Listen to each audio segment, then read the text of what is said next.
ایک بادشاہ تھا، وہ پھولوں کی سیج پہ سویا کرتا تھا، خادمہ اس کے لیے پھولوں کی سیج بچھایا کرتی تھی۔ مدت گزر گئی، پھولوں کی سیج پہ سونے کا عادی تھا۔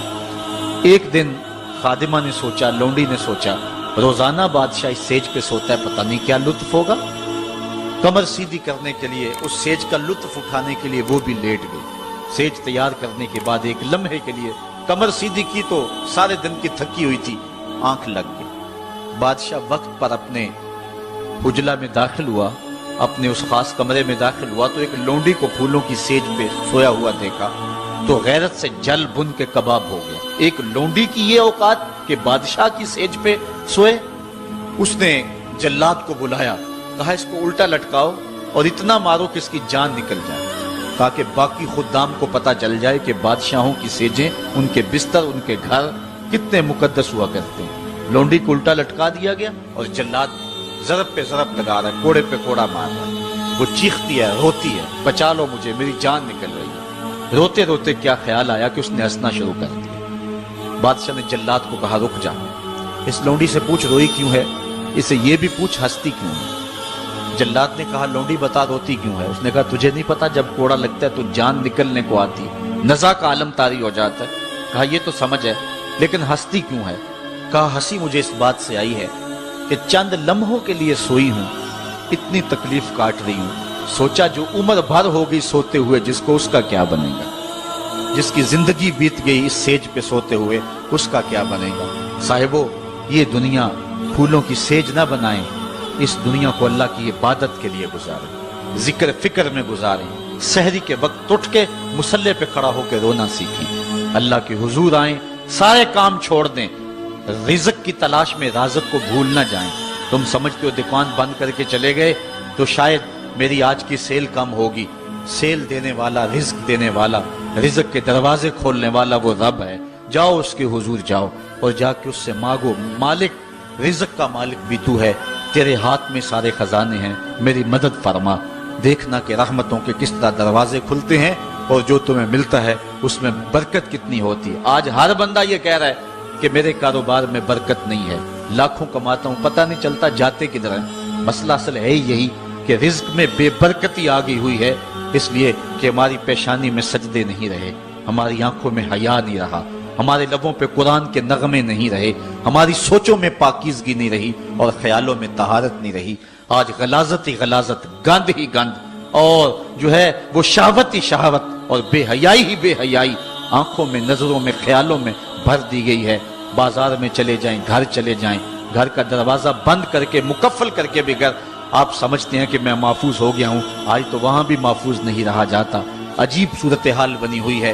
اپنے گھروں کو ان ساری شرارتوں سے پاک کرو اور اپنی نظروں کو پاکیزگی سکھاؤ، پھر دیکھنا کہ کس طرح برکتیں ہوتی ہیں اور کس طرح رحمتیں ہوتی ہیں۔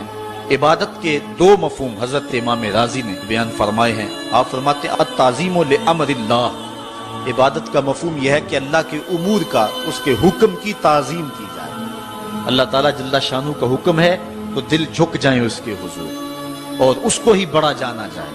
اور دوسری بات والشفقۃ علی خلق اللہ، عبادت کا مفہوم یہ ہے کہ مخلوق خدا پر شفقت کی جائے۔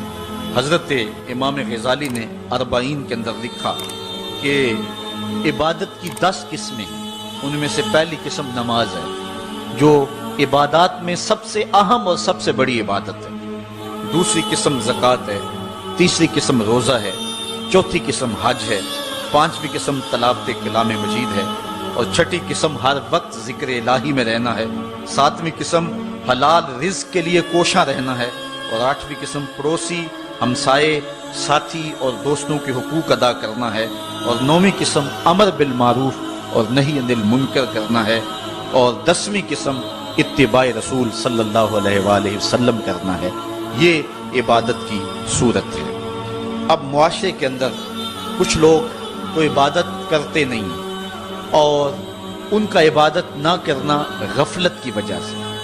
ایک طبقہ ہے کہ وہ عبادت کا قائل ہی نہیں، وہ دہریے ہیں، اللہ کے وجود کا انکار کرنے والے ہیں۔ اور ایک طبقہ تیسرا وہ ہے جو عبادت کرتا ہے لیکن اللہ کے علاوہ کچھ اور لوگوں کی، جس طرح کہ بت پرست ہیں یا دیگر لوگ۔ لیکن اہل ایمان جو ہیں وہ اللہ کی عبادت کرتے ہیں، اس کے علاوہ کسی اور کی عبادت نہیں کرتے، اس عبادت میں تساہل اور سستی نہیں کرتے، نمازوں کو 5 گانا وقت پہ ادا کرنا اپنا معمول رکھتے ہیں، اور یہی زندگی کا حسن ہے اور یہی زندگی کا جمال ہے۔ اور جو شخص اللہ کے حضور جھکنا چھوڑ دے، اللہ تعالیٰ اس کے رزق سے بھی، اس کی عمر سے بھی برکت اٹھا لیتا ہے۔ عبادت کا ایک مفہوم علماء نے اللہ تعالیٰ کی پہچان بھی بیان فرمایا۔ حضرت مولا کائنات سیدنا علی المرتضیٰ رضی اللہ تعالی عنہ نے وما خلقت الجن والانس الا لیعبدون کا ترجمہ کیا ہے اے لیعرفونی، یعنی ہم نے جن و انس کو اس لیے پیدا کیا کہ وہ مجھے پہچان جائیں۔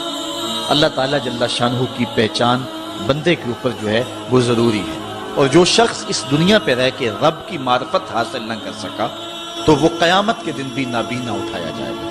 اللہ تعالیٰ جل شانہ نے یہ بات قرآن میں واضح طور پہ بیان فرمائی، من کان فی ھذہ اعمی فہو فی الآخرۃ اعمی واضل سبیلا، جو اس دنیا پر اندھا رہا کل قیامت کے دن بھی اندھا ہی اٹھایا جائے گا۔